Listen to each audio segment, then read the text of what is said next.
Nous avons le dosage d'un acide par une base, déterminons le point à l'équivalence. On trace d'abord la tangente avant la variation de pH. Ensuite, on va tracer une deuxième tangente après la variation de pH. Puis tracer une parallèle à ces deux tangentes au milieu de celle-ci. Le point d'intersection avec la courbe correspond au point équivalent. Son abscisse correspond au volume à l'équivalence et son ordonnée au pH à l'équivalence. Pour le dosage d'une base, le raisonnement est exactement le même.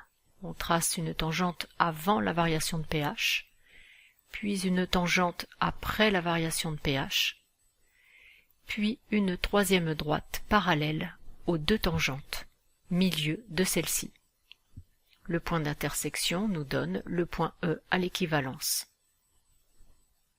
On retrouve le volume à l'équivalence et le pH à l'équivalence.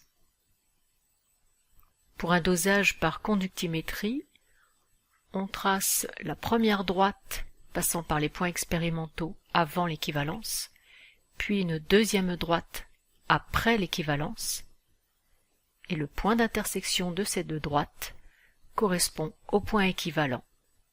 On retrouve le volume à l'équivalence.